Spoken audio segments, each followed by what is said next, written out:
Windsor Part heard appeals in the matter of Gatwick Investments Ltd and others, Bath Racecourse Ltd and Liberty Mutual Insurance. My Lord, can I pick up 2 points from yesterday before I launch into causation? Yeah. First, I made reference yesterday to the importance of the indemnity principle and how it had not been ousted. But I forgot to give the court as a reference to where one can find indications of that in these policies. Because if one looks at the Starboard policy at SH tab 7,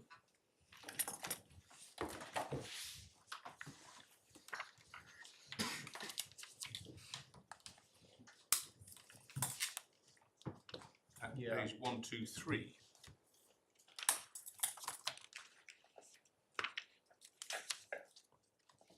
at the bottom of the page, the definition of standard gross revenue, that deals third line down with trends, and that is, as one sees the last 2 lines, that's to be adjusted shall represent as nearly as may be reasonably practicable the results which, but for the incident, would have been obtained, i.e. seeking to identify what is the actual loss. And if one looks at the Bath policy, similar language is found in 2 places, so that's the Bath tab 7 and at page 106.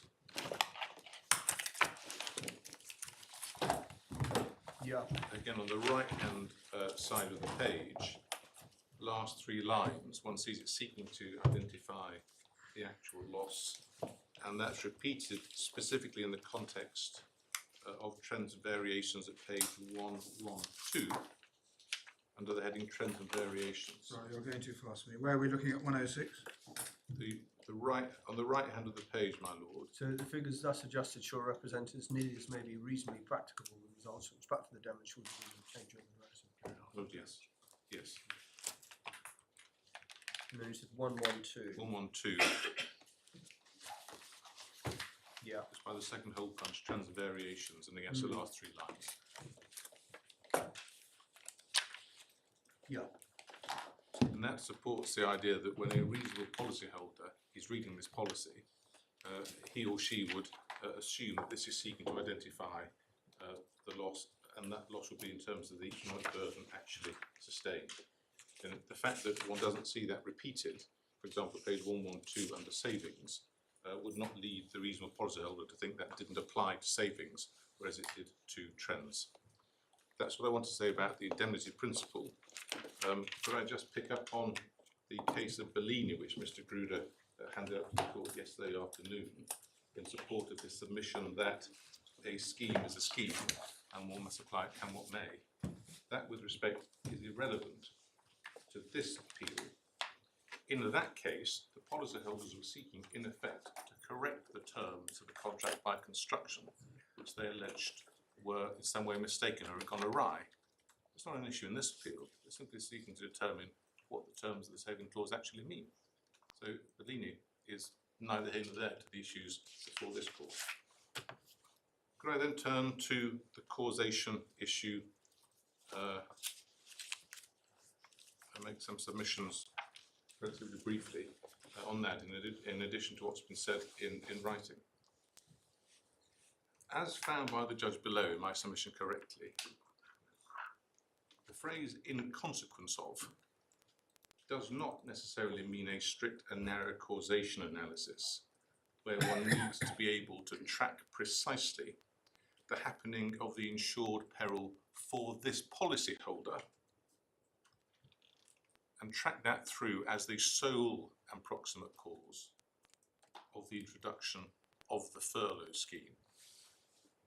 Where does the judge say that? 4.4. I'm sure he does, but I just Yeah, no, it was, forgive me, 4.5. Sorry, 445. Let me remind you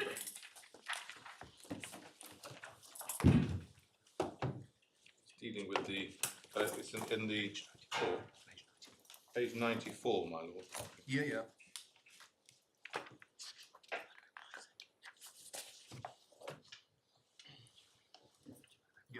We start reading 443.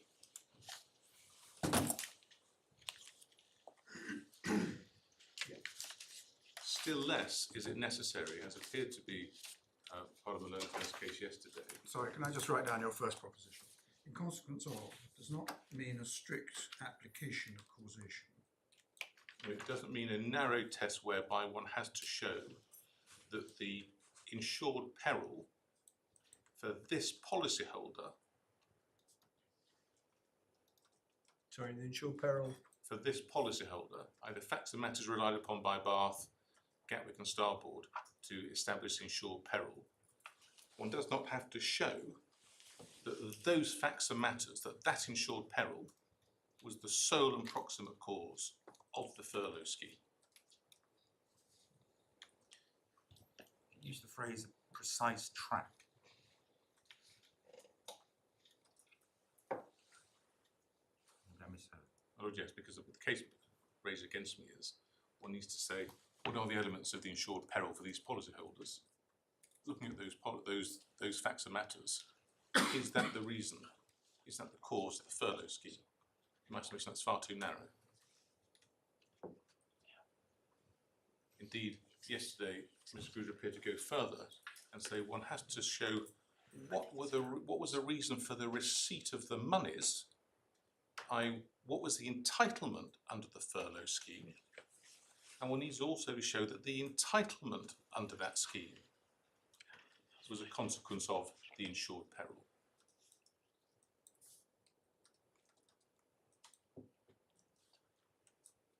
So that's what the test is not. What is the test?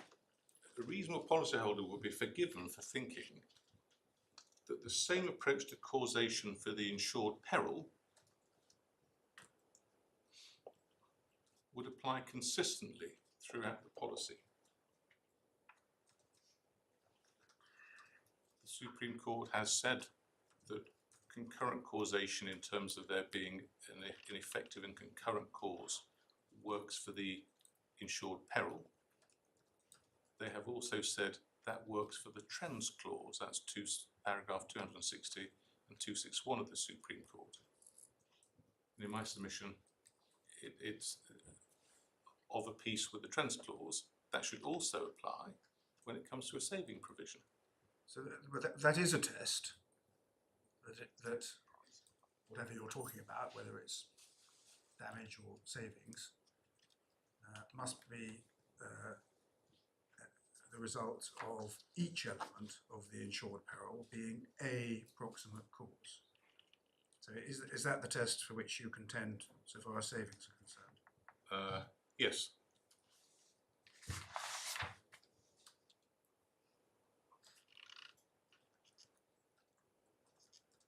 And I'll show in a moment why one can do that.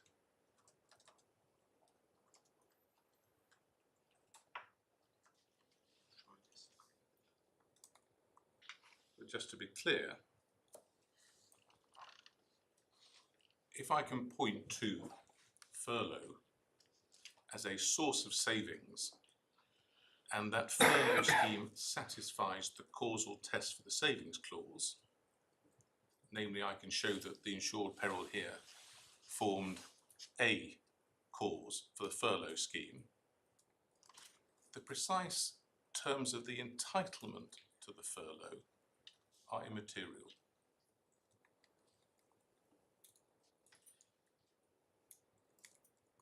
So I don't need to go further and show that the receipt of the monies was as a consequence of the danger within the radii relied upon by each policyholder. That is one of the reasons why my submission merit bill is wrong.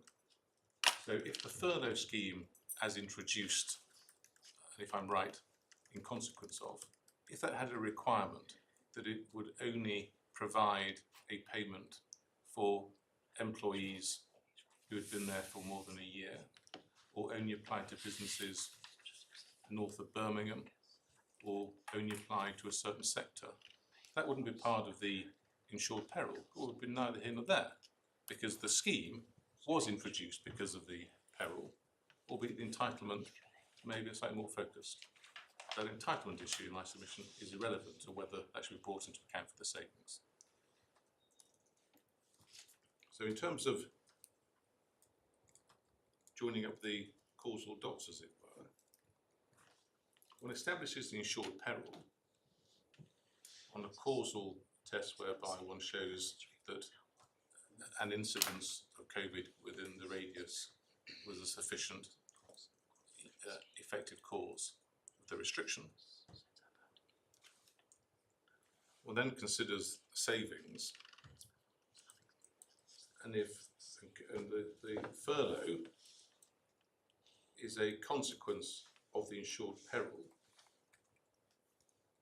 because it is the insured peril, which was a concurrent cause of the restriction, must therefore also be a concurrent cause of the relief from the restrictions which are brought in hand with them. Because what should not be in doubt, as found by the judge below, it's clear that the furlough scheme was introduced to counter or mitigate the effects of the restrictions.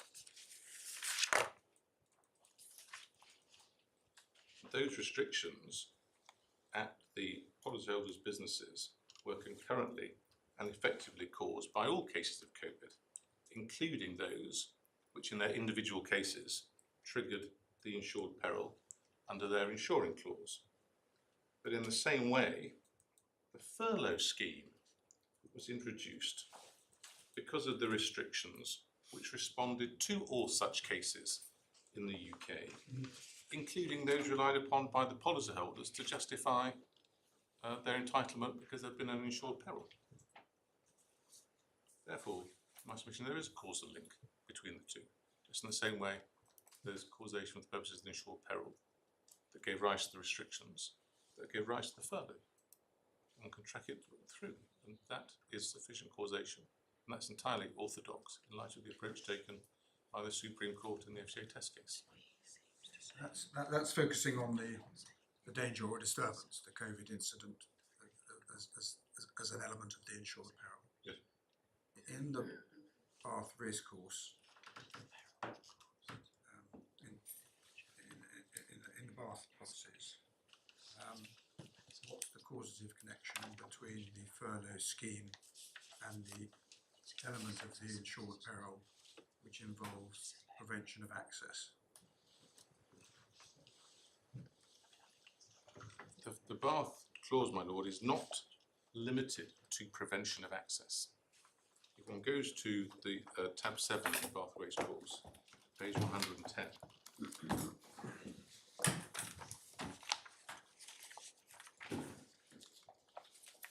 in my submission, the same or a slight variant of the analysis applies, as does with Starboard and Gatwick.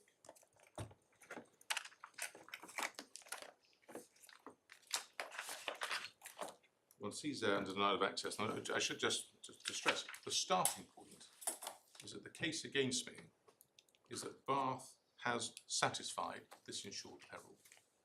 It has ticked the box for denial of access insured peril. That may, given the number of types of accounts they rely upon, there are certain instances where there's not been a closure, but there's been a hindrance.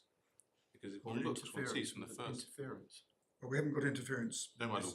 in Bath. In this one, we do have to have a hindrance of use or access. But if one starts, my lord, at the top under the heading denial of access, the extension is to include any claim resulting from interruption of or interference with the business. Well, that's not part of the insured peril. That's the Supreme Court have told us in Arch. That's the nature of the damage. The insured peril is the three elements that we find in B. In consequence of, and then one goes down to B, my lord, is action which shall prevent or hinder use. Yes. Indeed. Be a closure. The analysis I put to Mr. Kramer and Mr. Gruder is that you've got three causally linked elements that have to be satisfied in order, which are the three boxes that have to be ticked, as it were, rather than one box, which are the danger within the radius, the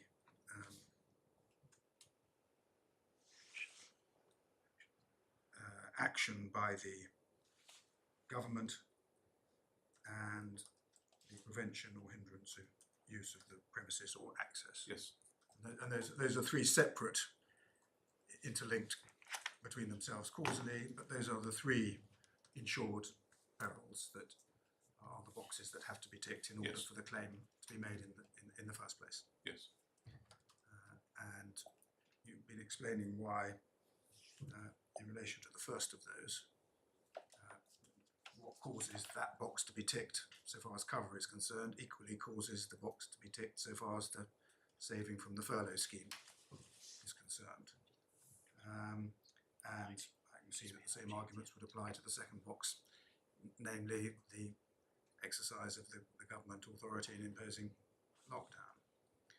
Where it's not quite so clear to me that the link is established in the same way in relation to the saving is how you say that the hindrance of use or access to the premises is something which which proximately causes any element of the furlough scheme.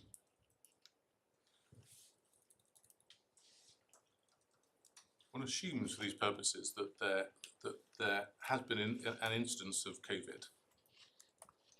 There have been restrictions brought in caused by that. Those restrictions prevent or hinder use of Bath Racecourse's premises. That's the case that's asserted. Yep.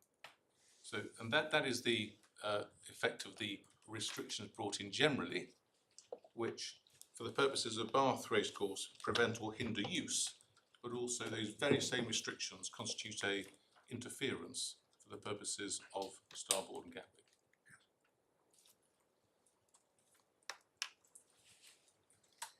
So that's the hindrance is a consequence of the restrictions.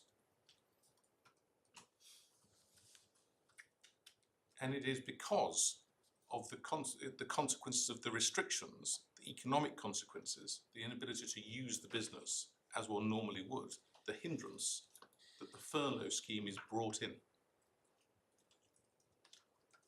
So if one points to there being a hindrance so as to satisfy the insured peril because of the restriction, that's a negative aspect on the business.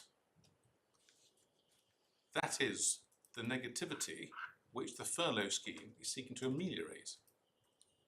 Because it's seeking to mitigate those consequences, at least up to 80% of the wage bill. Now, what the furlough scheme doesn't do in terms of an entitlement is engage in any granular analysis of how the restrictions may have hindered, harmed, or otherwise individually affected the business.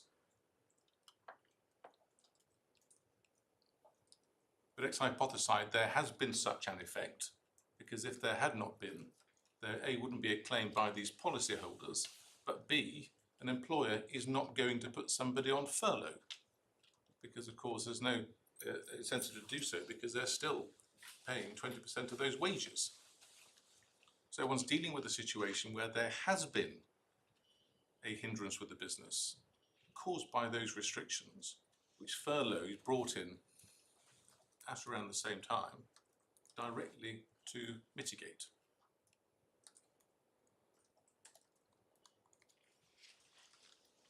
Yeah.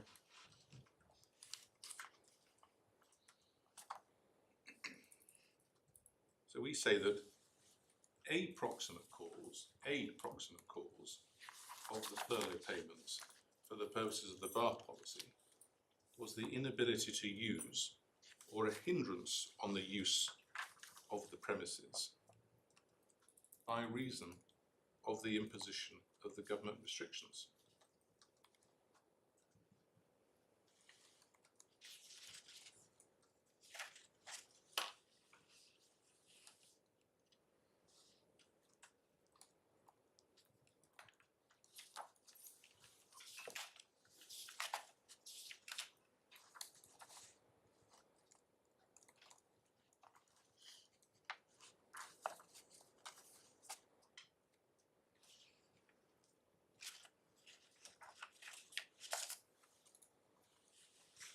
And indeed, I suppose you say, well, leaving to one side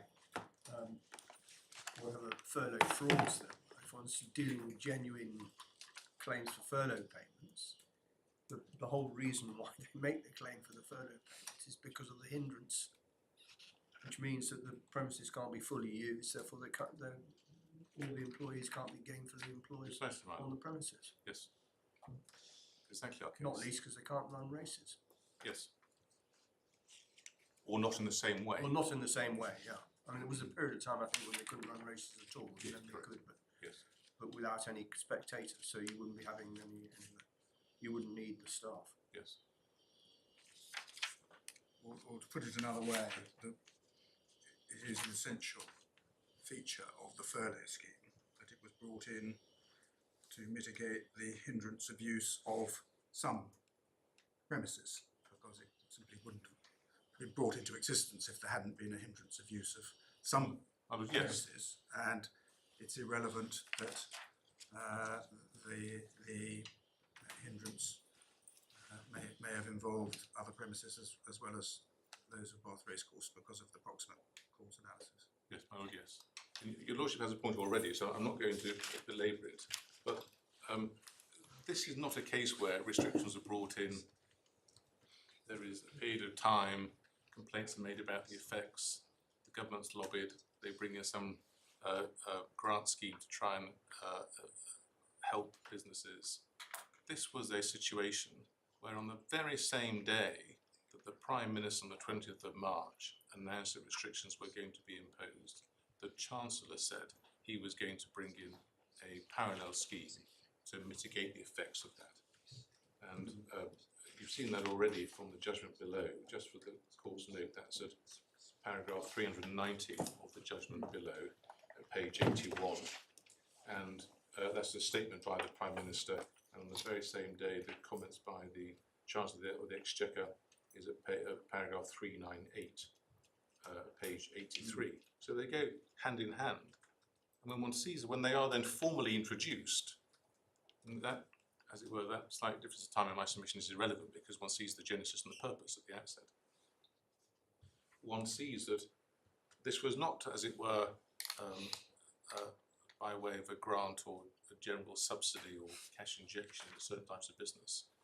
This was a scheme which indeed was hypothecated in the sense that it was limited to employees' wages. It wasn't impressed with the trust, but the monies were, the payment that could be sought was confined to the wages of an employee, or to a maximum.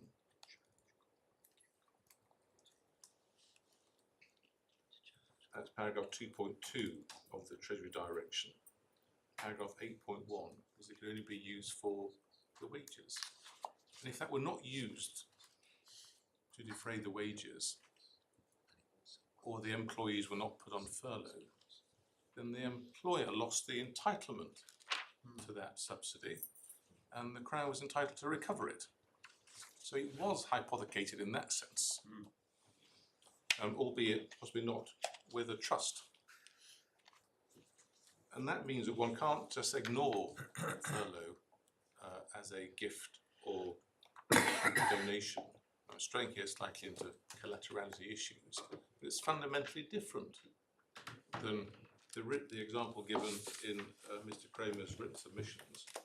Liberty retail staff going out with collecting tins to try and encourage people to donate. We're here talking about a statutory scheme which at least gave rise to a public law right on behalf of employers to avail themselves of that mitigation from the restrictions under which they were placed. Yep.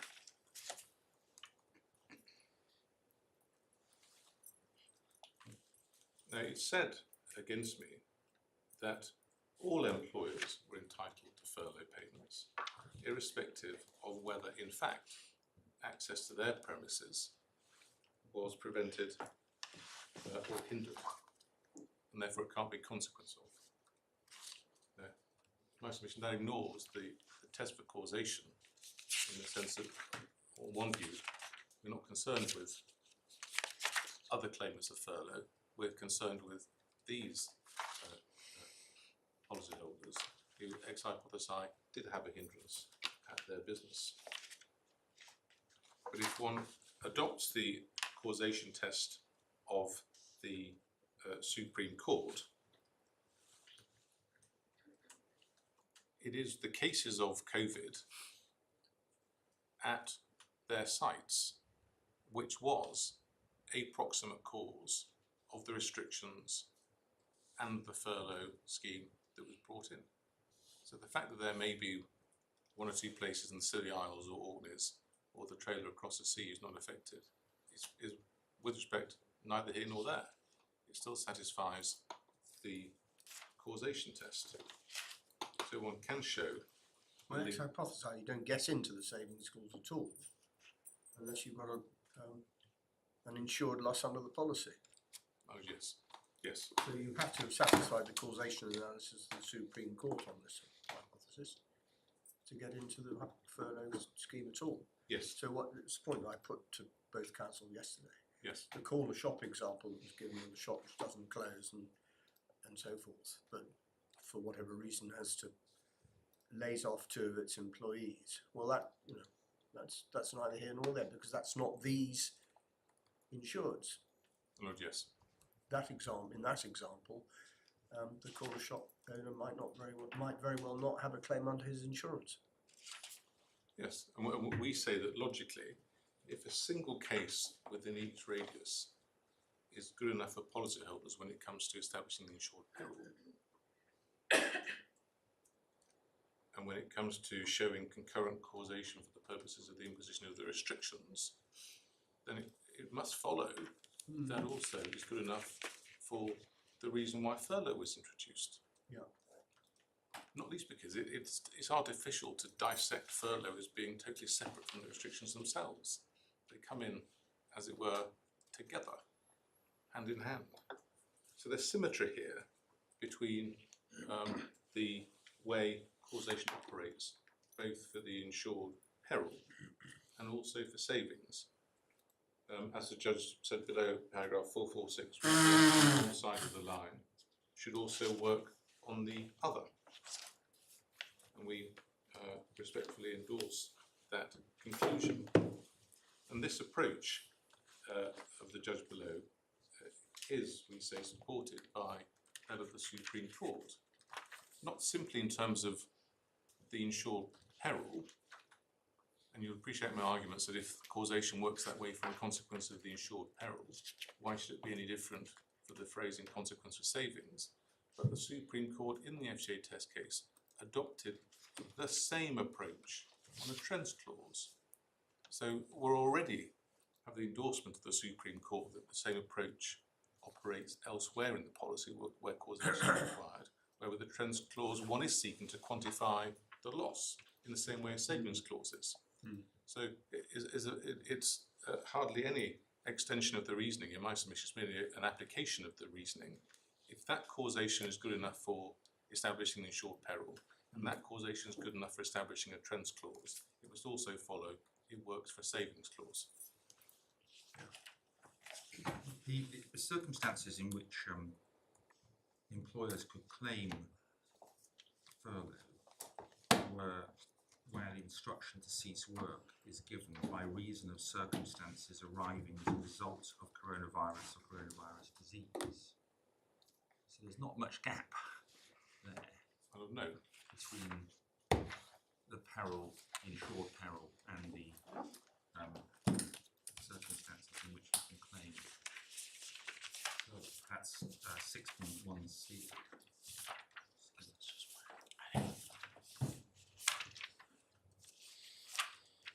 Good, yes, yes.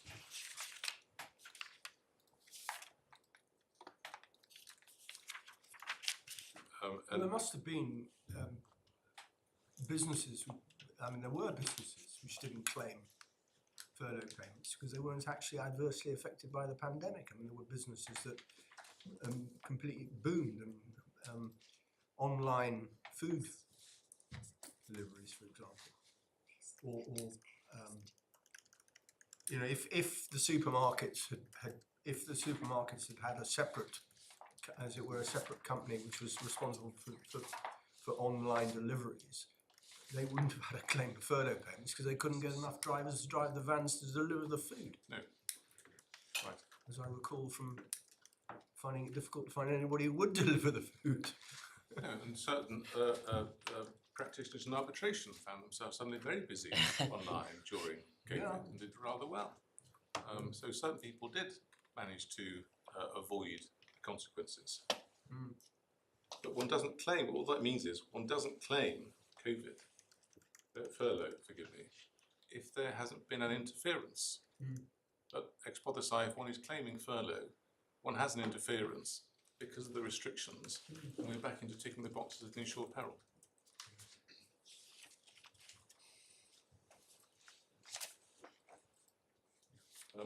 To deal briefly with Marrickville, which is the only case raised against me, as noted by Mr. Justice Jacobs below, paragraph 447, that was a different scheme.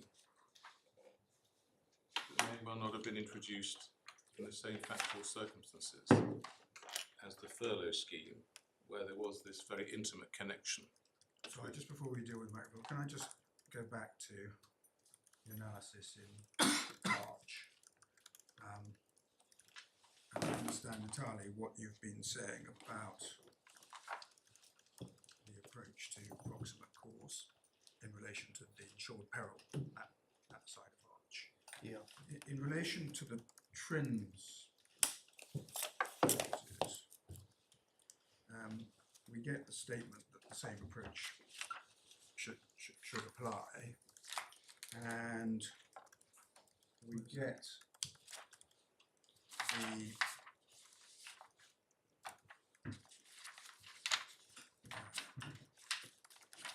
analysis that but for is not satisfactory, the TRINS clause.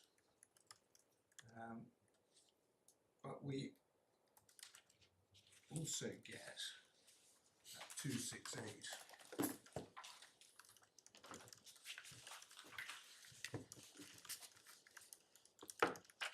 the wrap-up paragraph 268. How then are the TRINS clauses to be construed so as to avoid inconsistency with the insuring clauses? The simplest and most straightforward way in which the TRINS clauses can and should be so construed is, absent clear wording to the contrary, or recognising that the aim of such clauses is to arrive at results that would have been achieved but for the insured peril and circumstances arising out of the same underlying or originating clause. Accordingly, the trends or circumstances referred to in the clause for which adjustments are to be made should generally be construed as meaning trends or circumstances unrelated in that way to the insured peril. Now, that seemed to at least contain a hint, if not more than a hint, of a suggestion that so far as the trends clauses were concerned, you didn't have to worry about all the elements of the insured peril. You just looked at proximate cause in relation to the original one, that's to say the COVID case or COVID within the radius or whatever they were under the various different clauses. But that's not an analysis that you suggest should be adopted for the savings clause. Well, I take the point that 268, what the court dares to be saying is one can't ignore the underlying fortuity, which was the point made by insurers based upon the Orient Express. So one can't take that approach. One sees over the page 283 of the bundle, paragraph 261, 262, that one does start with the idea that they're construed in the same way. Yes. And there's been an earlier passage which has rejected but for as a satisfactory way of looking at the trends clauses, either but for one of the perils or but for all of the elements of the peril. So the but for is firmly rejected in the context of the trends clauses. Then we get 268. What it looks as though it's saying for the trends clauses, unlike for the insuring clauses, you're only really concerned with the proximate cause effect of the first of the insured peril elements. In many respects, this was a consequence of the approach it took to causation and the definition of the disease clauses, whereby rejected the idea that the disease clause covered diseases outside the radius. Said no, one construes that it only responds to disease clauses within the radius, but those, although not a proximate cause in the traditional sense, they are concurrent cause, and therefore causation has been established. When one then looks to the trends clause, that gives a slight problem in terms of operating it, and that is remedied there by taking a more generous approach, where they're looking rather than the detail of the specific underlying insured peril, and more broadly identifying the, as it were, the underlying fortuity, i.e. COVID, and its prevalence. Yeah. When I take your Lordship's point that that's only one element of the insuring clause. Because from 218 onwards, they've tried to apply a but-for test to the counterfactual for the purposes of the trends clause. Yes. Both by reference to but for all three elements of the peril, and but for what was then being put forward as the principal one, which was the Hiscox argument at 225, which is the restrictions. But I raise it because the argument that you're advancing is one applies the same approach as as the Supreme Court applied, A, to causation of the loss, and B, the trends clause. But I'm not sure they have applied exactly the same to both of those. And you may say, I think you do say, it doesn't matter. I do say Because you fulfil the cause of element in relation to each of the elements of the insured that's the peril. point. I mean, we'll obviously have to look more carefully at what they're saying about trans clauses, but so I haven't read it for a while. But I mean, that in a sense, the point that my lord's making helps you, because it suggests that they've approached the trans clause on the basis you only need to show the underlying cause, which is the COVID, if you like, the danger element. Well, if that's right, and then you'd say, well, the same approach should apply to the savings clause, or never mind the trends clause. If you're looking at a situation where causation for the purposes of the insured peril is a composite approach that the Supreme Court advocates, what you're really doing then is seeking to assess what is the insured loss. And assessing what is the insured loss, you take account of the savings clause. And it would be pretty odd if you then applied a completely different test of causation to the one you'd applied to whether there was an insured loss or not. Yes. So if the point is that I am being overly harsh on myself in pointing to all the elements, there is another route whereby if one takes precisely what the Supreme Court did on trends, which is point to the underlying fortuity rather than the specific insured peril, then that would certainly establish causation here, because furlough is self-evidently in consequence of the underlying fortuity. Well, that's why I raise it, because if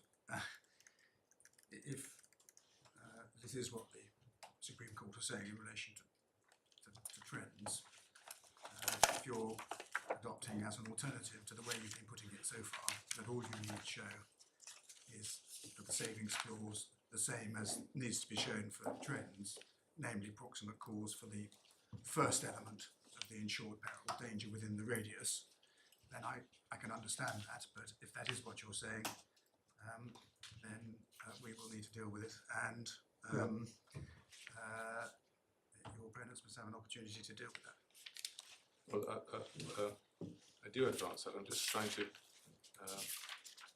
find the passage where Mr. Justice Jacobs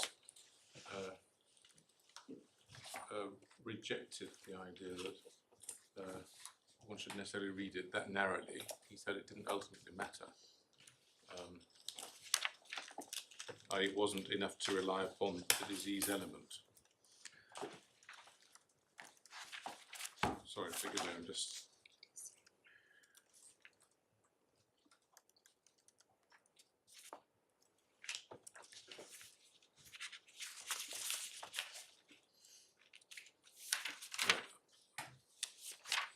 I'll come back to it in a moment, but I think that the court has my points on that. Yeah. I mean, it may be said that didn't form part of the judge's reasoning, and without a respondent's notice of the point, it's not open to you to jump on the point I've made, but we'll see how that plays out. If there's an objection made, then I'll may have to respond to it, but I gratefully jump on the point nevertheless until a complaint is made. But it does follow from what has been our consistent point throughout, which is one adopts the approach of the Supreme Court. And this is part of the adoption of that approach. Thank you. Merit bill, Yeah. I can deal with briefly. We say that the judge below found no assistance in that case for the reasons he gave, not least in paragraphs 448 and following of the judgment.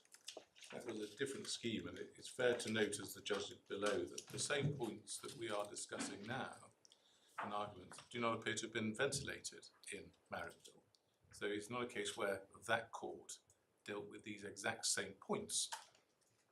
That court there appeared particularly to focus on the precise entitlement, not mimicking or mirroring the insured peril. You have my points that that's the wrong approach. But to the extent that Marrickville did address all these points, then my submission is that it's wrong.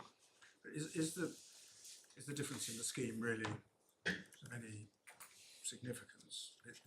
The reasoning in the one paragraph is you would have got these payments in any event, but for the existence of the insured peril for this particular insured, and that is essentially the argument that is run in relation to the first and third elements of the insured peril in this case. The furlough scheme is payable, but for the occurrence of the particular COVID instance in the vicinity of your premises, and but for the restriction of access to your particular premises, that particular premises. Yes. So the difference in the actual nature of the scheme didn't really affect the nature of the argument that was accepted. But it is a but-for analysis, which was rejected by our Supreme Court. It's, in a sense, that I think is why you say it's wrong. Your Lordship is right, and it may well be the judge below trying to seek points of distinction so that one could politely not follow it without saying it was plainly wrong. I don't shy away from the fact that I say it's wrong. And if the courts could accept that point, one needn't engage in any politics around the edges. It's wrong by reference to the English law, approximate cause as determined by the Supreme Court. Yes, yes, and I say nothing about its correctness or otherwise under Australian law. I agree with that. So those were the points I wanted to raise on causation. Could I deal with collaterality?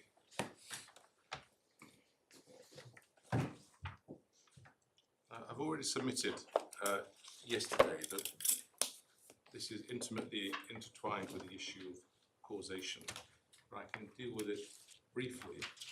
And I'll start with a warning in the sense that there is a danger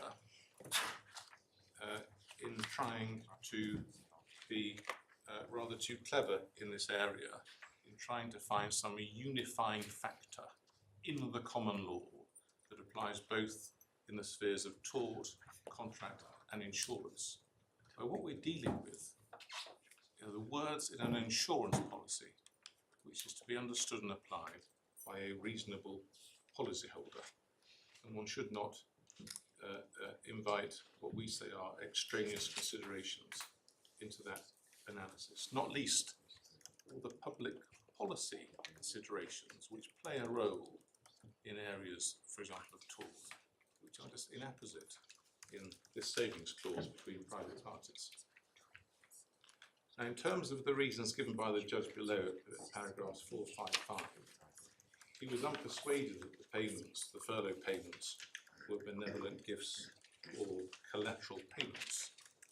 And Mr. Justice Jacobs accepted as correct the analysis of Mr. Justice Butcher in Stonegate as to how to approach this issue. We say the judge below was right on both points. They were not collateral, they were not benevolent gifts. And we do submit that Mr. Justice Butcher's summary in Stonegate was correct. If the court could turn to that in bundle 4 of the authorities at tab 4, page 371, paragraph 284.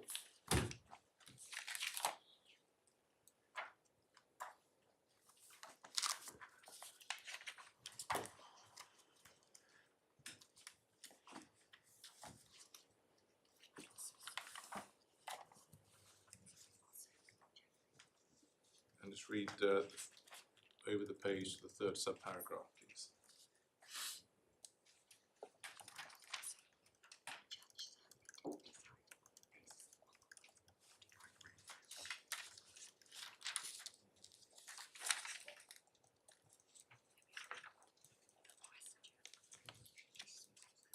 Yeah.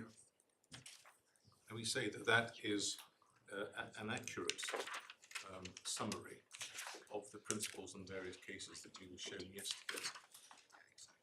And that the starting point is, if third parties made a payment, then prima facie that goes to eliminate the loss unless one falls into the various exceptions.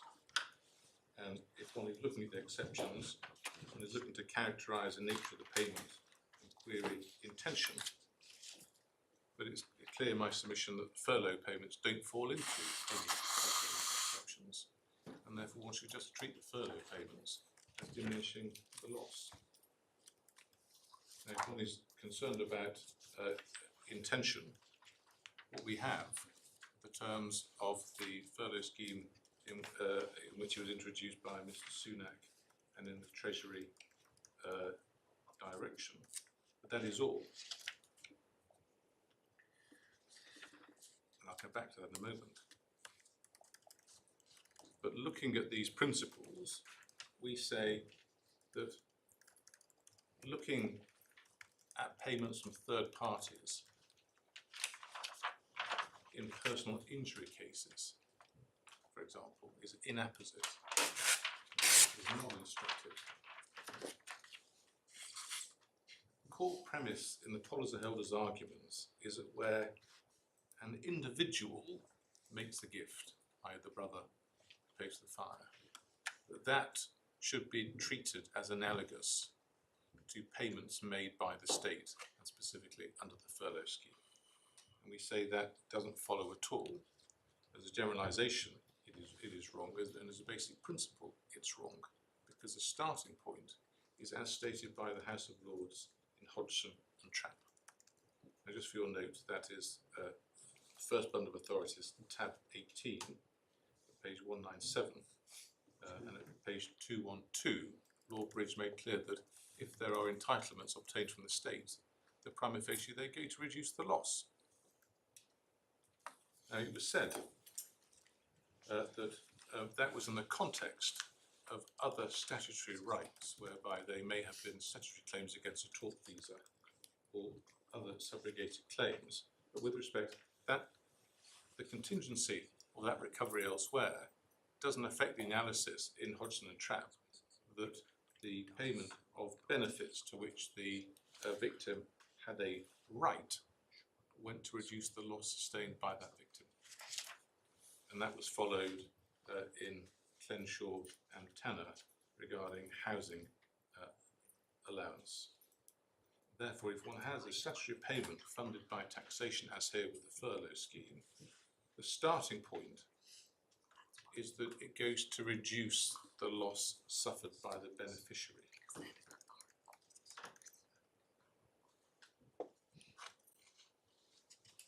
And if that is the result in the rather more febrile situation where there's a tortfeasor who is seemingly being, quote unquote, let off from the damage that he or she has caused, one is in a much more calmer environment where, for insurance purposes, one is just assessing what is the loss for which this policyholder seeks an indemnity. If that has been reduced because of the payment, then that should not be discounted as purely collateral. And if one would, again, applying the principles of Mr. Justice Butcher, the only way to avoid that would be to look at some form of intention that the insurers will not benefit. The policyholders have not and cannot point to any indication that insurers were not to benefit in respect of any payments made under this furlough scheme. There is quoted in the skeleton from Bath, albeit without a citation, a document indicating that insurers were not to benefit from certain payments. That was in September 2020, but that was limited to different grants and funds, and it did not address, didn't mention furlough. No, it didn't deal with furlough. It doesn't advance the debate in my submission. And therefore, in our submission, Mr. Justice Butcher was correct in Stonegate at paragraph 286. There's no express statement by the government No. to that effect, and there's no indication, and therefore one starts and finishes with the Hodgson and Trap approach. It's also said against me that we've not pointed to any material to suggest that the furlough scheme was intended to protect or benefit insurers. That's right, but irrelevant. I don't have to point to any material saying that it was intended to benefit us. The starting point, Hodgson and Trap, is it goes to reduce the loss. It's all to do with whether it reduces the insured loss. And that's the end of the debate on that point. So I don't need to show anything that insurers were to benefit by those who provide an indemnity for a loss which has been reduced. I mean, Randall and Cochrane is your best case in a way, because that was an event, namely Spanish raids, to which the government responded by giving grants to ship owners, held that inures to the benefit of the insurers because it reduces the loss. Yes. And it's not a case of state benefits which are pre-existing. It's not a case of, it is an insurance case in an insurance context, and it was implicitly approved in Rodicanacci, where it was distinguished. Oh yes, I mean, I'm tempted to stop there, but the point being raised against me were on a much broader canvas in terms of some unifying theory. But I gratefully accept the point made by my lord. That is our short response to this. Can I just deal with a handful of short points that were raised yesterday? Reliance was placed on Asset Co, Grant Thornton, and Lord Justice David Richards' comment in that case that paragraph 232, before credit is given for a benefit, it must be shown to have been legally caused by the breach. In respect, that simply reintroduces the causation analysis. It's not an issue about collaterality, and therefore doesn't advance the debate. It's still about causation.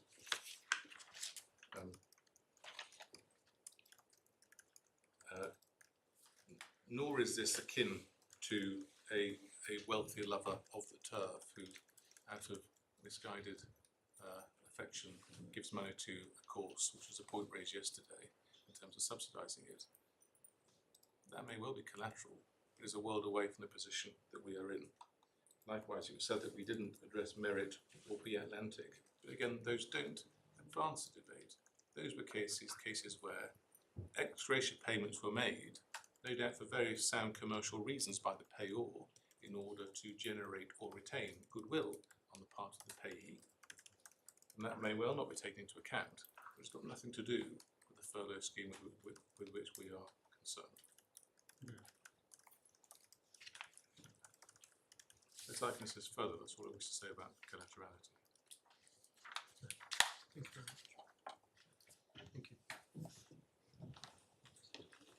So just a few points.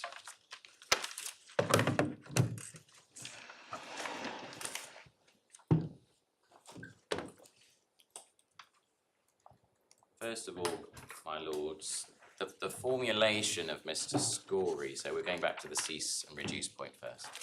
The formulations, some of which were taken from the bench, of look at the economic burden, the bottom line incurred economically, end net result.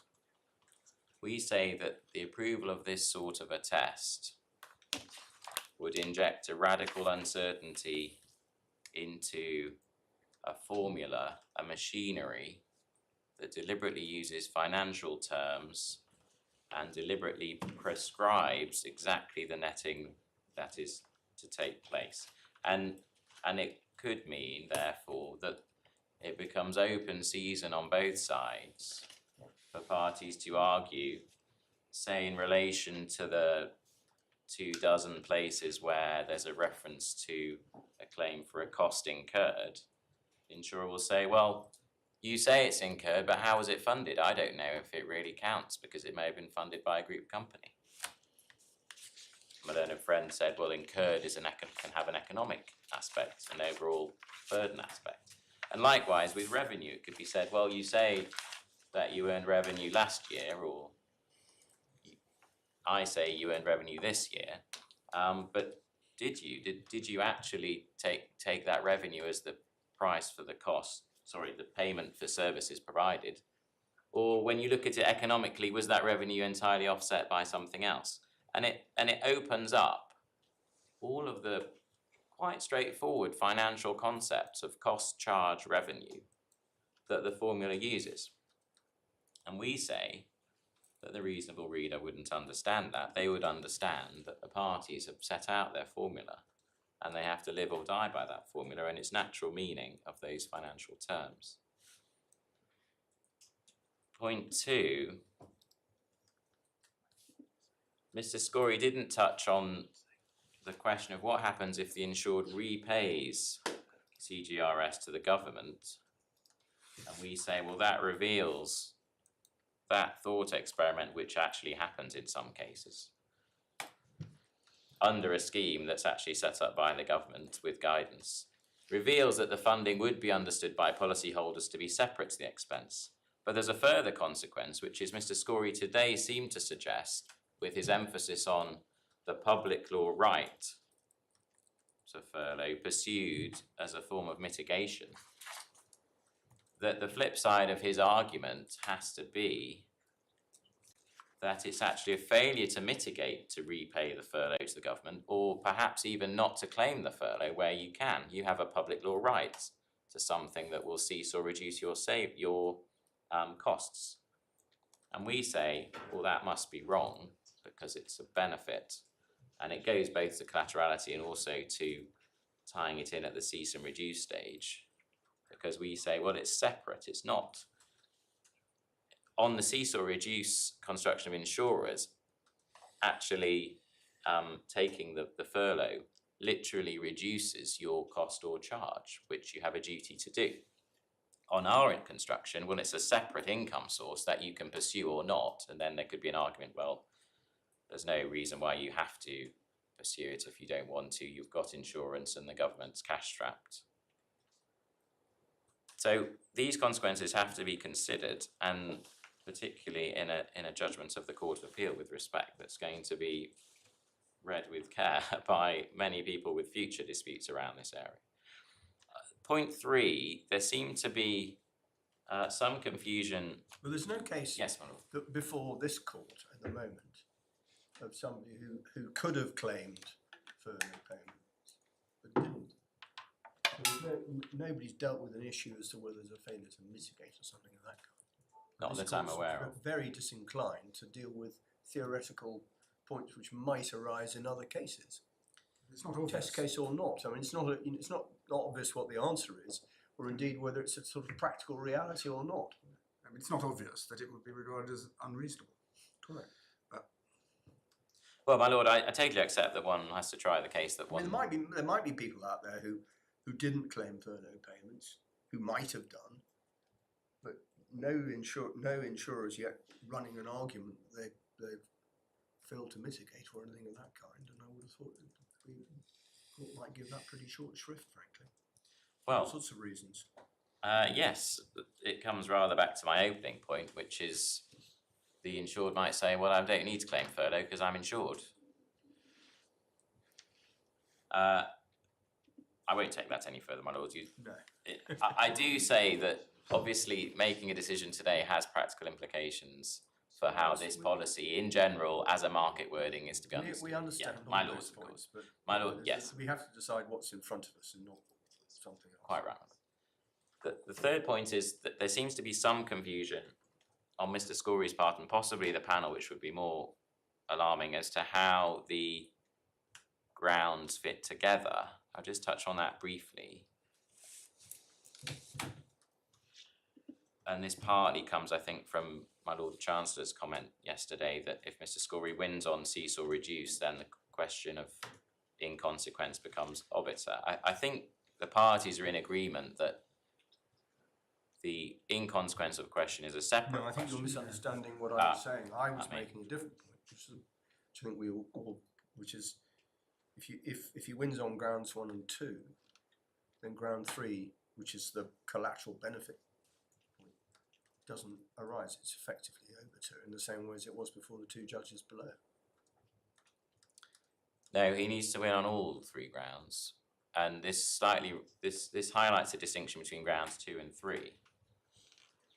Because grounds 2 and 3 are both aspects of inconsequence of wording, and ground 2 to an extent is about directness and how direct was the link between the peril and the Well, CJRS. the point is surely if on the correct construction of the policy, his argument about the effect of the savings clause is correct, then why does it matter whether or not it would otherwise have been a collateral benefit as in the general law? No, my lord is totally right, yes. That's the point I've got. We don't pursue that it's a collateral benefit in the general law. No. We pursue that collateral benefit is part of the question of inconsequence of. No, but then it's Well, the but same question. only because you say it wouldn't be recoverable as a collateral benefit under the general law.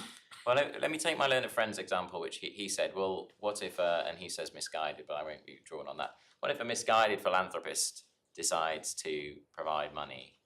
And he says, well, that may well be collateral. So he accepts that the question isn't just one of directness. You could imagine this philanthropist might have said, I'm going to set up a scheme, which we actually got through the CJRS scheme. I'm going to set up a scheme just like CJRS, but just for you, Bath, or maybe a billionaire, maybe for the whole country. And it could be that that scheme is or is not sufficiently direct from the peril that Mr. Gruder's point fails. But nevertheless, it would be collateral because of the source, it's benevolent. So the point about how benevolent and third party and gratuitous the character of a benefit is falls within proximate causation, but isn't strictly a directness point, because the brother, and often the benevolent intervener, is reacting very directly to the peril, directly responding to the particular harm, as the brokers were, and the P&I in Merit and the Atlantic, and as a family member might be if someone injures themselves. They're responding very directly, responding to the particular harm caused, but nevertheless, they're collateral for that separate reason which falls within proximate causation. So if I've not been clear about that, then that's how we say they fit together. But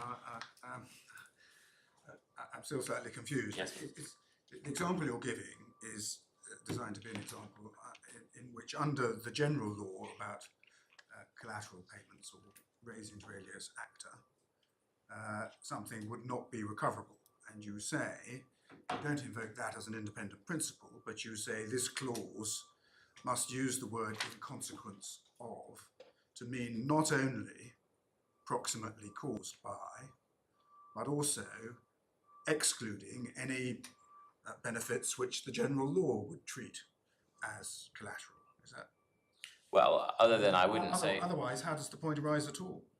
that's right, other than I wouldn't say not only, I'd say that the nature of proximate causes includes this collaterality issue. It's part of legal causation and it forms part of proximate cause, and one says that the collateral benefit is res inter alias acta, or a break in the chain of causation. It's a legal causation question. So I import it through the very term proximate causation.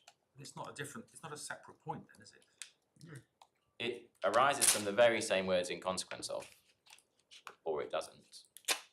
We all agree about. I can see that whether it might be described as collateral might go to both of the other grounds, whether it reduces or whether it causes. It might be a factor of that analysis, but I can't see it's a separate question. Well, separation is just a matter of how we present the argument. I agree it arises only under the words in consequence of. We all agree in consequence of provides for a form of proximate causation. Well, if Mr. Scurr is right, the effect of in consequence of, and also the analysis of the Supreme Court is that you apply the same test for causation in relation to the savings clause as you do in relation to the insuring clause, then he gets home on that, and it's neither here nor there. That if that argument were not available to him, or if it didn't succeed, he might also have lost on the basis of collateral benefit. It just doesn't arise, does it, in relation to proximate cause? Well, my lord, I mean, I don't want You to. either satisfy the three. You're either right about causation or you're wrong, and whether you're right or wrong about causation has got nothing to do with the law about collateral benefits, at least as I see it. Well, my lord, our contention is that obviously the causation test of directness from the Supreme Court applies, but that was considering the causation within the peril, and there was no question of a third party.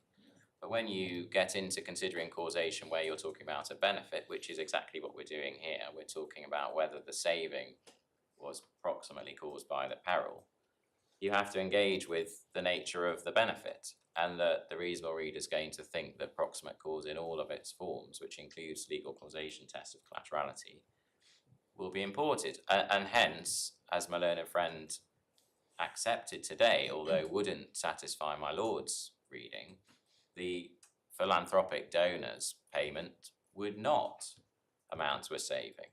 He accepts that the reasonable reader reads the savings clause as excluding that because it's not in consequence of. So I think my lord's disagreeing with the both of us, although I'm sure my learned friend would open and push through an open door, as would any. But I'm going to leave it there because this is only a reply and it's not really fair for me to go further. On question 4, briefly on the collaterality, we agree there's no unifying factor. But my learned friend then seems to say there's a limited closed list of exceptions, and he relies on Stonegate 284, which says that the benefit from any third party is taken into account unless expressed otherwise. And we say, well, that's wrong, given Merit, given B Atlantic, where there was a commercial purpose, just as there was here. And it's no distinction to say those were those cases and this is furlough. Of course, the facts are different as they are between Merit and B Atlantic. But commercial reason for a payment by a third party, and the judges in those two cases, one of whom is sitting in front of me, said that those payments were to be disregarded as not legally caused. Sorry to interrupt yes. you.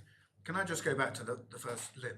As I understand ground 3, there are 2 potential questions. The first is whether you're right to say that as a matter of construction, whether something is in consequence of, whether a saving is in consequence of the insured peril, imports considerations of collaterality, or what the law would otherwise regard as collateral payments. If you're right that it does, then you move on to the second part of that. Well, what would the law say about these particular payments in terms of collaterality or reason to review actor?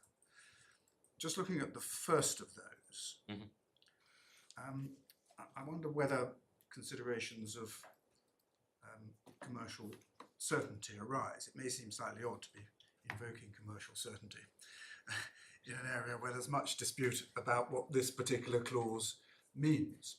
But the general law on the extent to which collateral payments can be taken into account is a vast area of law of considerable uncertainty, in which I have some sympathy with the submission that Mr. Scory makes, that it's very difficult to find any unifying principles. In Fulton and Globalia at first instance, I endeavoured to set out, by reference to all the authorities on benefits in mitigation, such principles as I could derive, and I think although they weren't expressly approved by the Supreme Court in that case, one of them was, and the others were not disapproved, but the result of that exercise, so far as I'm concerned, was it is impossible to find unifying principles, and as I think Mr. Justice Mancy then was said in the Fantis, you've just got to look at the facts of each case and make your mind up. Now, if that is the nature of the law on collateral payments generally, would it not be rather surprising that the parties to this insurance contract should have intended to import that as part of how you construe the words in consequence of? My lord is absolutely right that the reasonable reader of the policy would not think any of that comes into it, because they would think that cease or reduce just means was the cost incurred. So it's not me who brings in the question of the benefit and the causal link, because the clause itself provides for whether the cessation or reduction, i.e. did the charge get smaller, is proximately caused by the peril, and none of this could arise there if the electricity company reduces its charge or the wages aren't incurred. Then none of that arises. So it's only when one construes cease or reduce to include benefits that come in, not benefits defined in the revenue definition or elsewhere in the policy as income, but benefits generally if they offset, that one then opens the door to the question of what benefits count.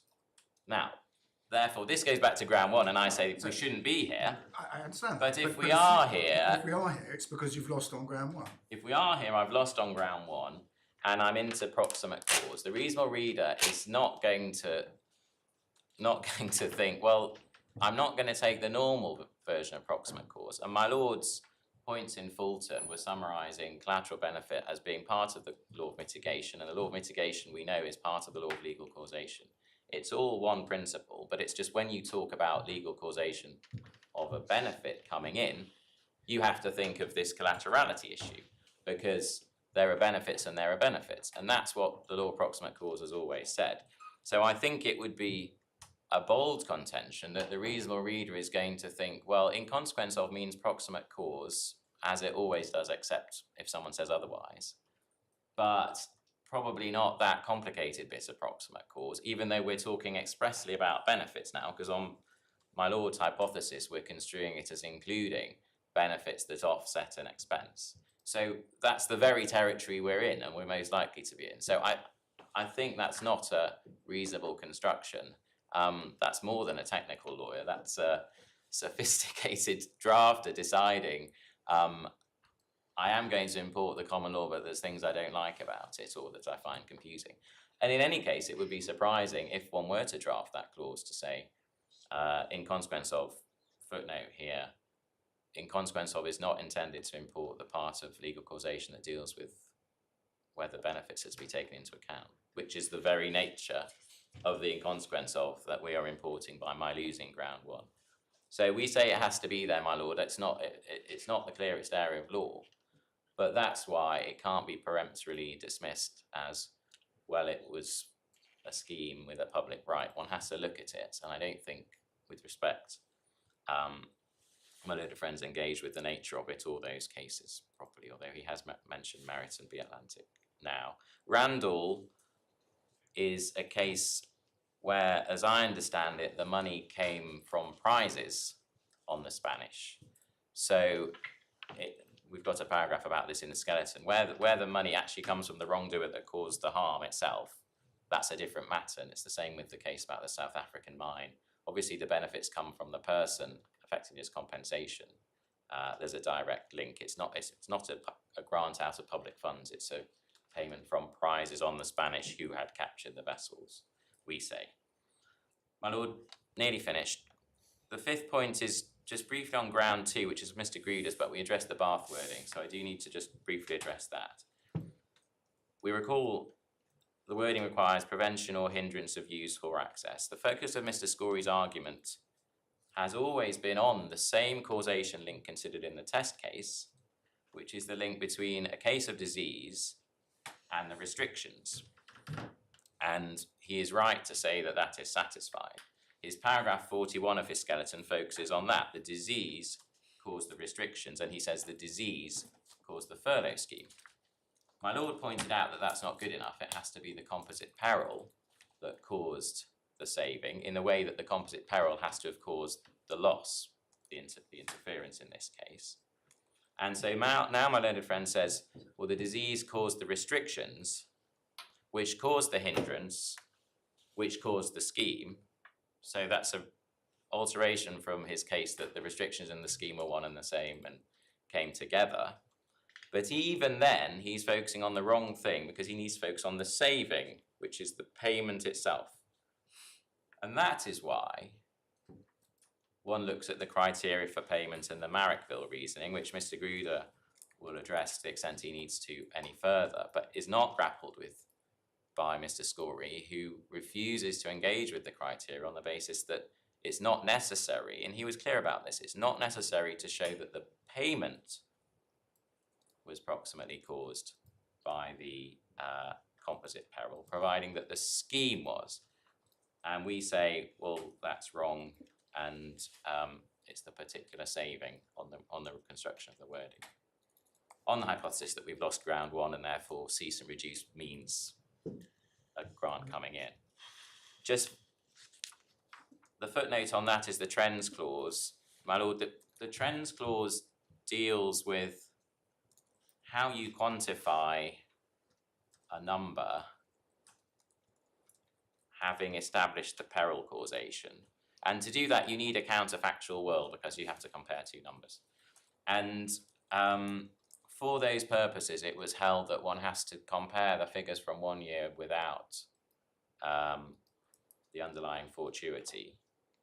Sorry, the figures from 1 year with the figures from this year, but without the underlying fortuity. You don't look at the counterfactual if you'd still had the hotel, the hotel, but still a hurricane, or the business, but still a pandemic, on the basis that that's what the parties would have intended. And we say, of course, that's right, but that the causation we're looking at here is the causation of a particular saving, which is directly analogous to the causation of the loss, the interference. And it's not a quantification provision, it's about identifying which savings were saved.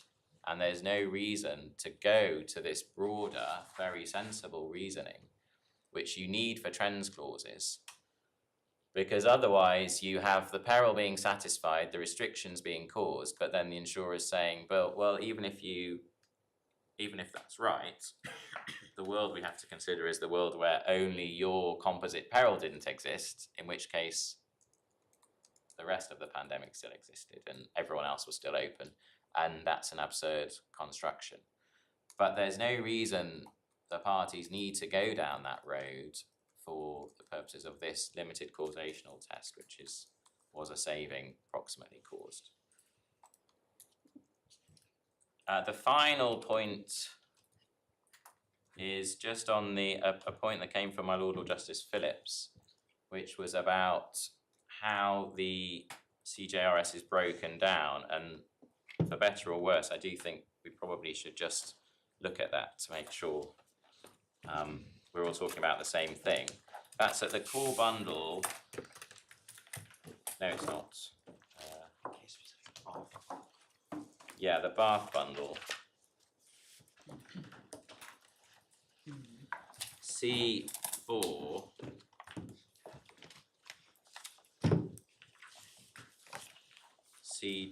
C24. Which clause? This is it's the Treasury direction, and it's paragraph 8.1. And what that shows you. That's my fault. Where are we? We're in the bath bundle. We're in C. So towards the back of the bundle, there's a C section, and there's a I'm with you now. Thank you. Treasury direction C24, paragraph 8. So what CJRS covers, and this is not a disputed matter, but it's probably worth just highlighting. It's the gross amount of earnings, which I'll come back to, and the employer national insurance, and the pension contribution. And the gross earnings includes three things, in the sense that it's reimbursing three things. It's reimbursing the net wage that the employee receives, net of the following taxes. It's reimbursing the employee's income tax, and it's reimbursing the employee's national insurance. Now, as I understand it, and we haven't come prepared, and I'm not a tax lawyer, but I think it's pretty basic. The income tax is a liability of the employee, but the employer collects it out of convenience under the PAYE scheme. And I think that's true of the employee national insurance, whereas the employer national insurance is a tax of the employer. So we say for the wages, which we've, to be honest, is what we've always been focusing on. For the wages, it's obvious that our core analysis applies. It's a payment to the employer. The CJRS is a payment to the employer to reimburse or fund payment to the third party, which is the employee.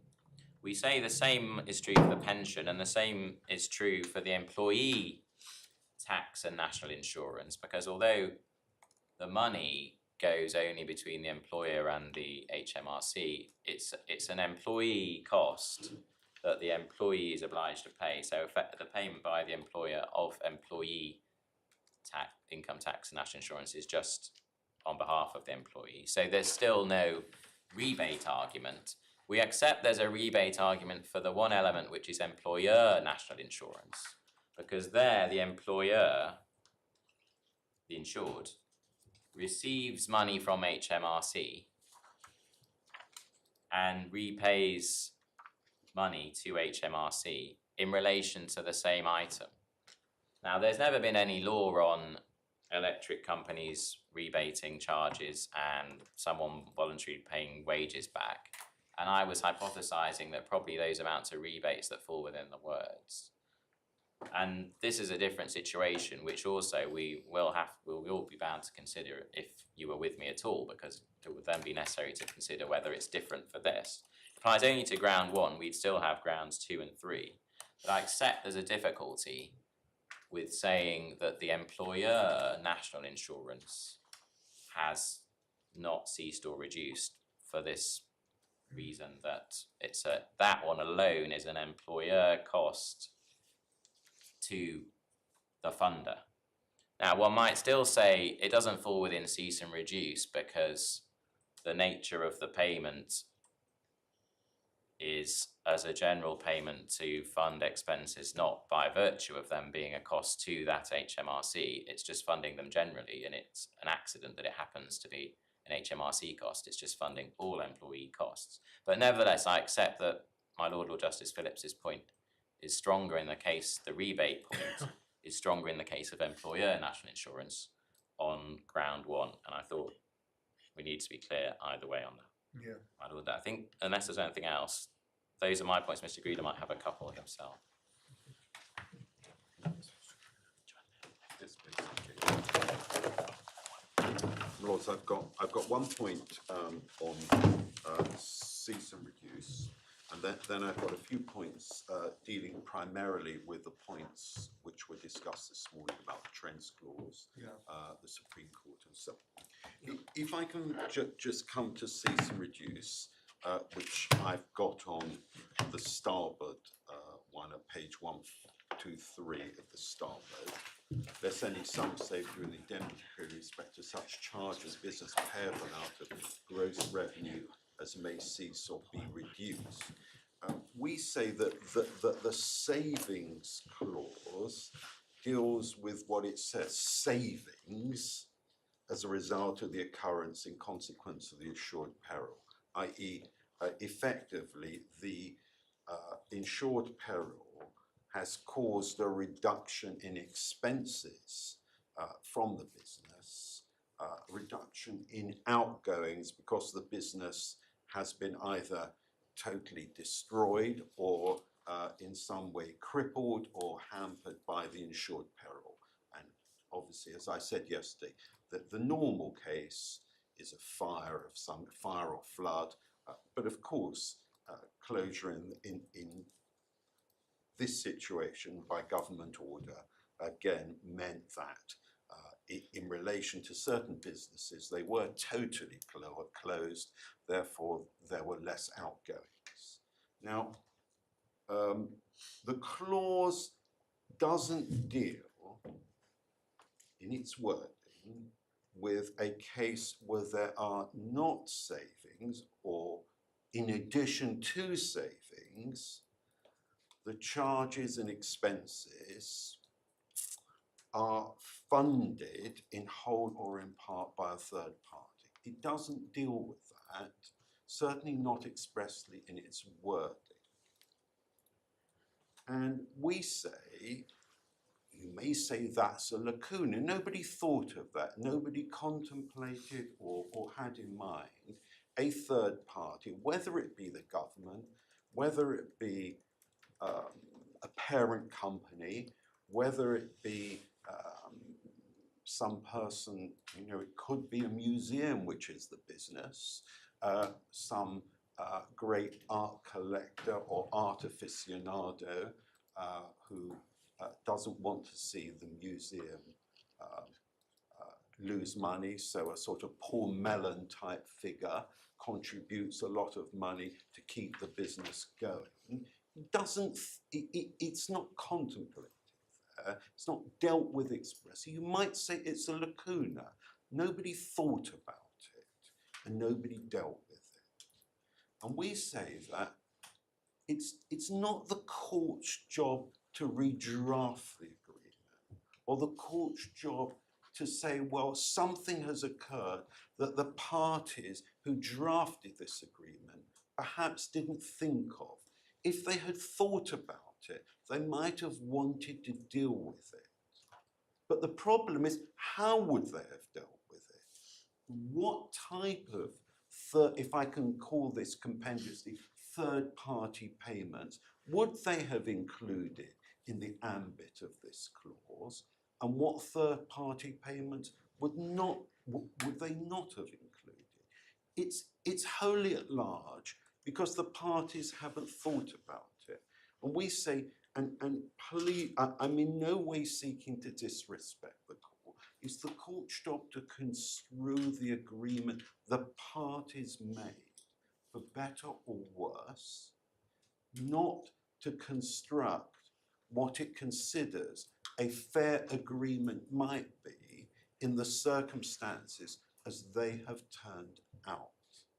Because that argument we fully understand, but that argument is entirely predicated on your being right that the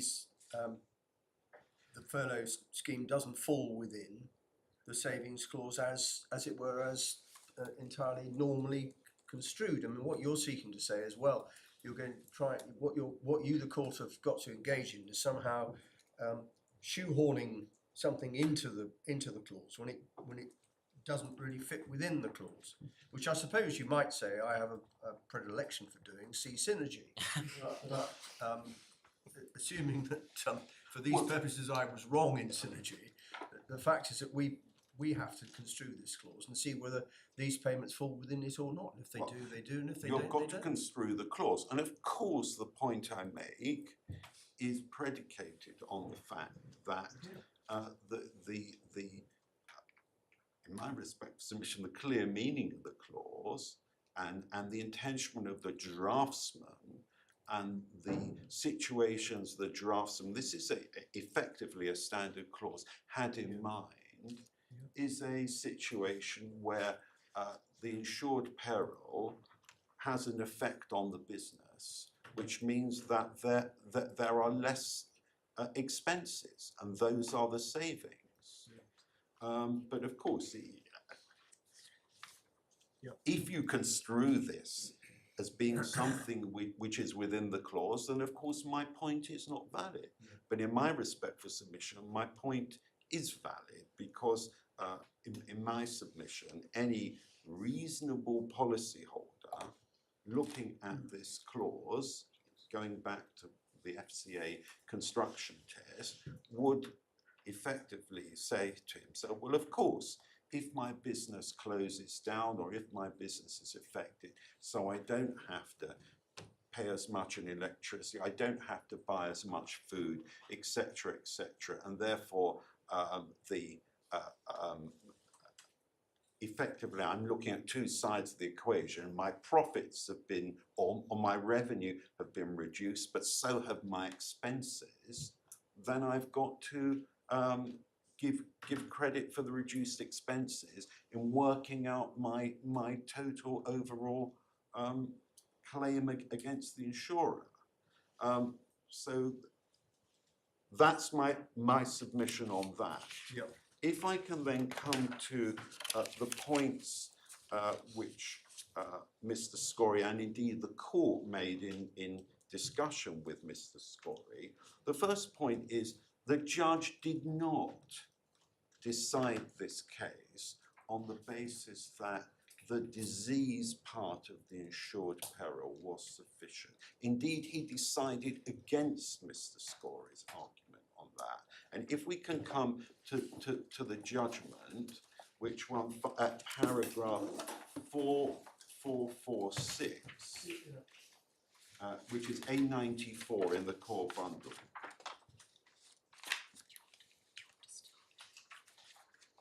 At 442, actually, I should start at 442.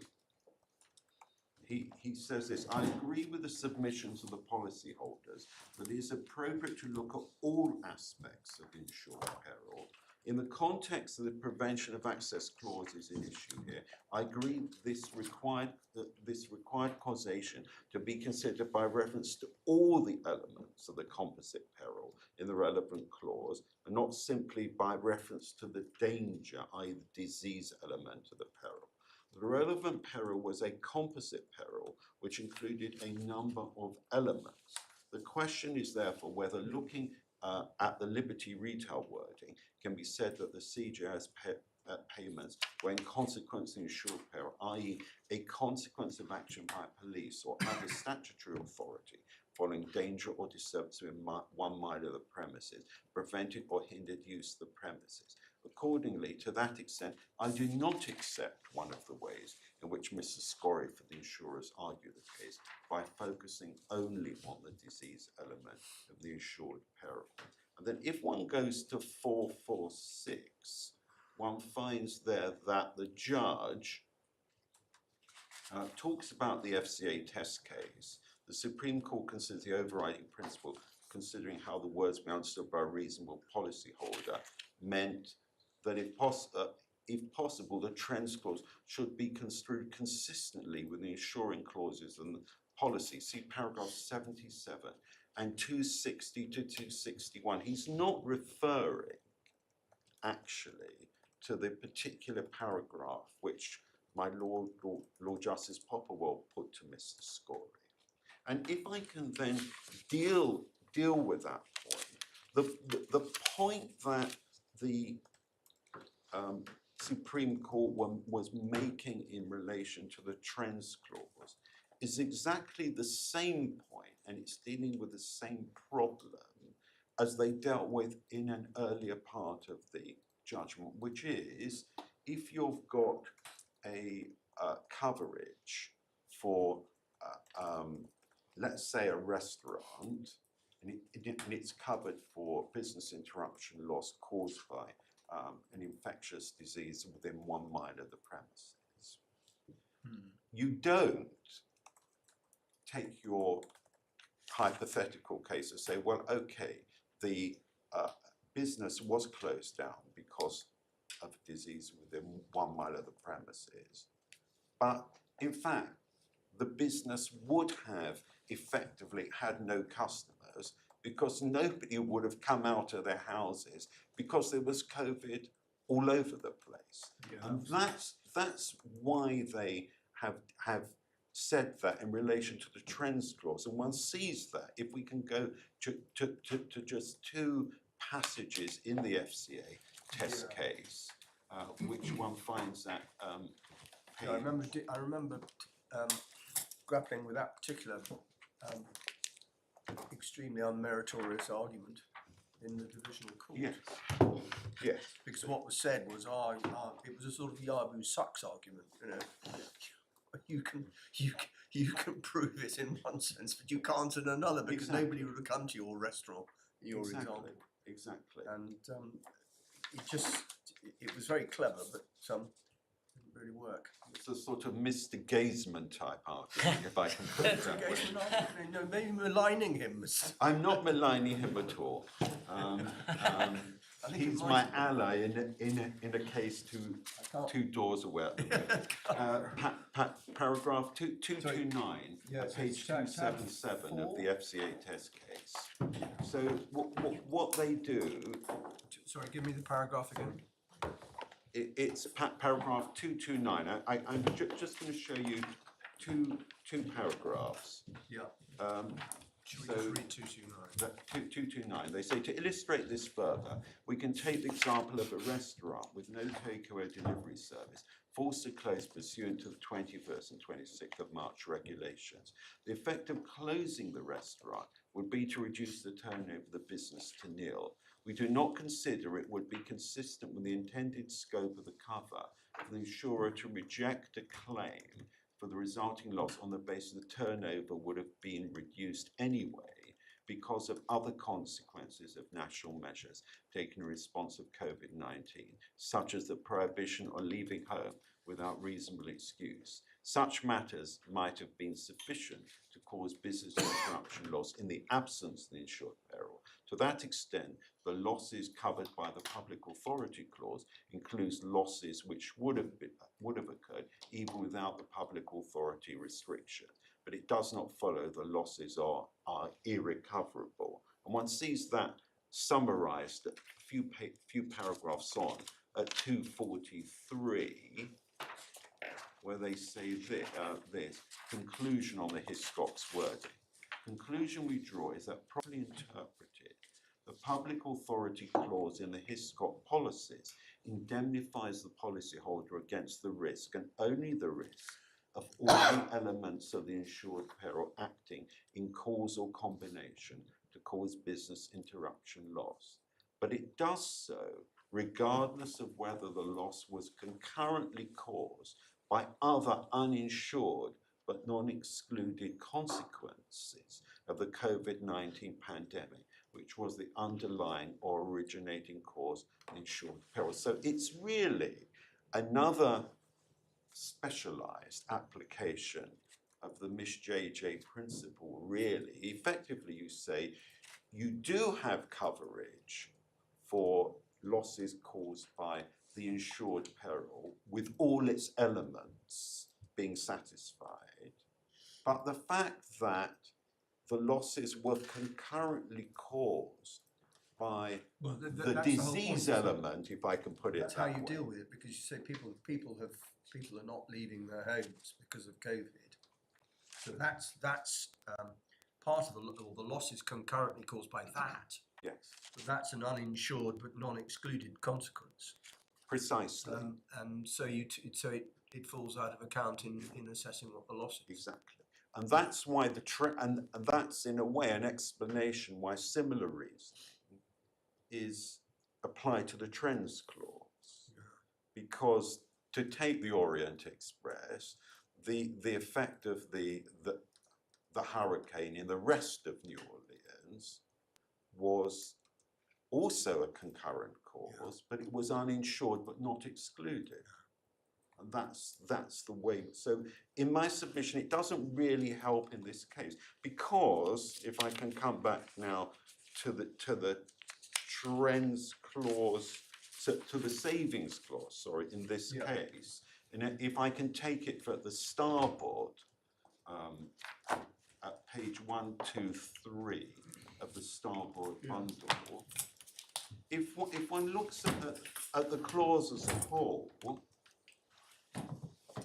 so it starts off under business interruption. The insurance under this item is limited loss of gross revenue, increased costs of working, and the amount payable shall be, in respect of loss of gross revenue, the amount by which the gross revenue during the indemnity period shall fall short of the standard gross revenue in consequence of the incident. And the incident in this respect is the prevention of access. It is the insured peril, which is the prevention of access non-damage insured peril. And at that stage, we are looking at the insured peril. We're not looking at the disease part or the danger part of the insured peril.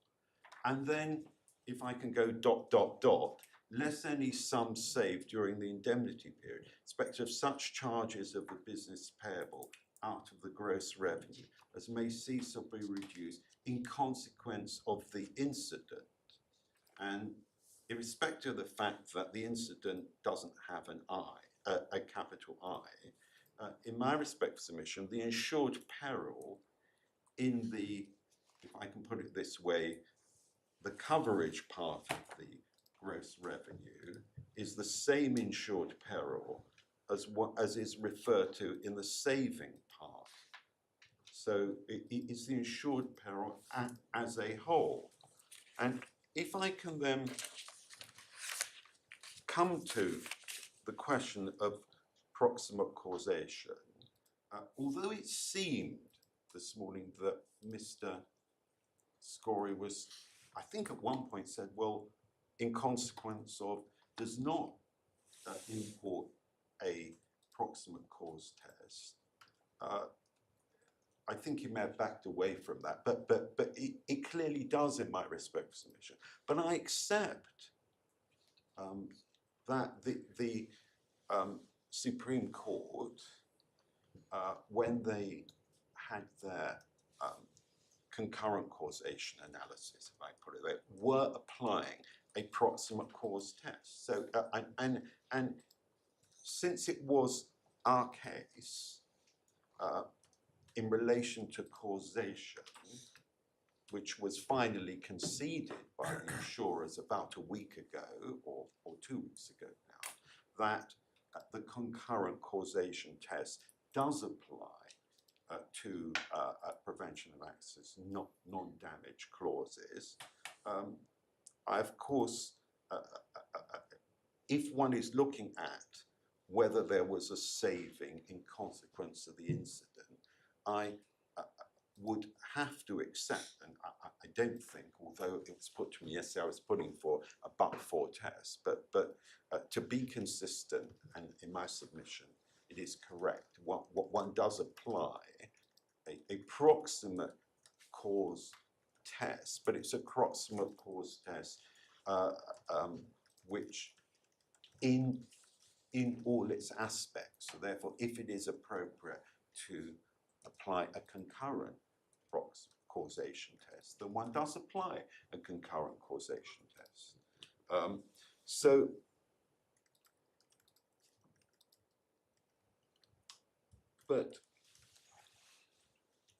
So a case of COVID within 1 mile of the premises, along with all the other cases of COVID in the UK, whether they were known or unknown at the relevant time, one seen Supreme Court or the London International Exhibition Centre analysis, led to the introduction of the restrictions.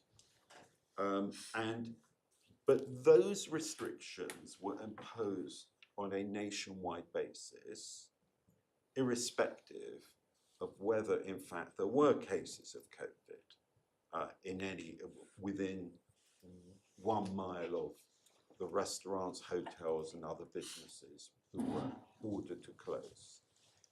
And the businesses were closed according to various categories. And, my lords can recall the schedules to the regulations listing out gyms and restaurants and so on and so forth,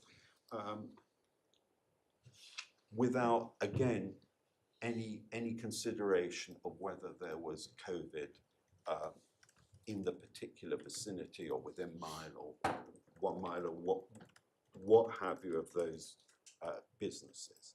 Separately to the restrictions, the government introduced the CJRS scheme, the furlough scheme.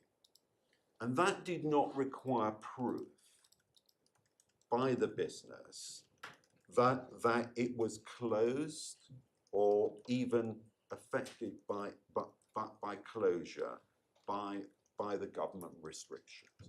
All the business had to show is that the employee was furloughed by reason of effectively the coronavirus effectively within the UK. So a business effectively didn't need to show anything other than it was affected by the pandemic. And it was not a requirement to show either that there was any disease within 1 mile or any particular distance, or that the business had been forced to close. And as I submitted yesterday, there were many businesses that were affected by coronavirus that were not, or by the coronavirus situation, which were not forced to close. Now, the scheme, this requirement of the scheme was very broad. And this insured, or these insurers, made a claim for furlough pursuant to that scheme. And that scheme did not require them to prove anything more than their business. In essence, I'm not even sure the government required them to prove anything. They just made a claim. But I suppose they were bound to be honest, and therefore there was a requirement of honesty that they were, in a sense, furloughing their employees because of the emergency situation, if I can put it that way, in the country caused by But the reason they were able to claim furlough was because of the insured peril, or at least in part, was it not? Who? Your clients. No, my clients were able to claim furlough because their business were closed. Yes, Because of the insured peril. Your clients claim under the insurance because there was coronavirus within 1 mile, which by reason of the restrictions, they had to close or reduce their business. The reason they were able to claim furlough was because their business had been affected by coronavirus. And the way in which it had been affected by coronavirus was because they had been obliged to close. So but they did not have to prove to the government, and it wasn't in any way a necessary aspect Why of does their that matter, claim. what they had to prove to the government? The fact is that the cause of them claiming furlough was the insured peril. Well, the cause, let us assume, and I think I would be unreasonable to say that there was another reason other than that they were closed. I mean, there may have been other reasons, But I can't say that Looking at this realistically, they are claiming that they suffered business interruption losses because of the insured peril, which was coronavirus within 1 mile caused them to close their business. cause the government to alter Pursuant to Yes, restrictions and they're imposed by the claiming government. furlough because coronavirus caused them to close their business and lay off their workers. Now, I can't see why the claim for furlough wasn't caused by the insured peril. Well, because the claim that their business was affected because they were closed, obviously. Closure affected their That's why they business. lay off their staff, which is why they were able to claim furlough. If they hadn't laid off their staff, they couldn't have claimed furlough. Well, but they claimed furlough under a scheme to which effectively did not require them to prove anything other than Why they is that? were Why affected is by that? the pandemic. That's the point that Mr. Scory was making this morning, that's focusing on the terms of the scheme rather than the reason why they were claiming furlough.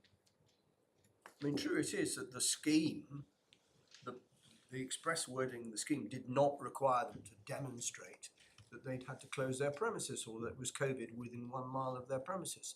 Because if it had, then the whole thing would have fallen apart because it would have taken 5 years before they could actually prove their claim, just as it's taken that long to get these insurance cases through the courts. But the point that my lord's making is that the reason why they were claiming furlough was because their claim for furlough was caused by the insured peril. Never mind the terms of the furlough scheme itself. Well, whether the claim for furlough was caused by the fact that the government closed them down does not mean that the charges of the business were ceased and reduced, even if you include payments from third parties by reason of the insured peril. Effectively, they were then qualified to claim under a scheme, or they decided to claim under a nationwide scheme that, in my respectful submission, had no requirement of proof other than they were affected by coronavirus. It's but for causation again. The argument is they would still have been entitled to payment under the furlough scheme had the insured peril not occurred, or elements of the insured peril not occurred. It's just but for causation, isn't it? Well, we were entitled to claim. Let's assume we claim because of the closure of our business. Let's assume that, and it's a reasonable assumption, because if your business is closed because of government closure, then you would claim under the furlough scheme. But the closure itself is not itself an insured peril. I mean, the government, when it closed the business, as I've said, didn't consider or take into account, it didn't matter to the government whether there was any disease within 1 mile of the premises. It was just an irrelevant This is thing. just exactly the same argument that was rejected by the Supreme Court, where they said that the fact that you would still have suffered the business losses because you wouldn't have had any customers doesn't mean that you didn't suffer them because of the closure of your business. I mean, you're arguing exactly the same point in relation to expenses, aren't you? And it's exactly the same answer is, well, no, you don't look at it that narrowly. If I can put our case this way and say, one looks at the cause of the payment, not the cause of the claim. The cause of the payment was not the insured peril. Forgive me, the cause of the payment is the claim. So you can't divorce them in that way. You can't have a payment unless you can have a claim. So if your claim is made because of the peril, that's why you got the payment. Well, my lords, I've made my point, and there's no point in I me think we're going round in repeating the circles, point. really, Mr. Greenwood. So those are my submissions. Right. Well, thank you all very much indeed for your extremely helpful submissions both this week and last week. We once again reserve our judgment. I won't make any promises as to when you will get the judgment. I don't think there's any sort of urgency as such, but obviously we'll get you draft judgment as soon as we possibly can. When you get the draft judgment, please pay attention to the terms of the embargo. Ensures it only goes to those people who are entitled to see it at that time. And obviously the purpose of your having the draft judgment is not to invite the court to reconsider its decision, but to point out any typographical and similar errors. It only remains to thank everybody, and I know these sort of cases are team efforts on all sides, so it's not just counsel, it's solicitors as well. And for present purposes, I can say, I think, on behalf of all three of us, that the presentation of the bundles this week has been, as we would have expected, and entirely appropriate. So we won't talk anymore about what happened previously. I certainly won't. We won't say anything in our judgment about it. I'm sorry if at some point last week I had a slight sense of humour failure. It does happen from time to time. Thank you again.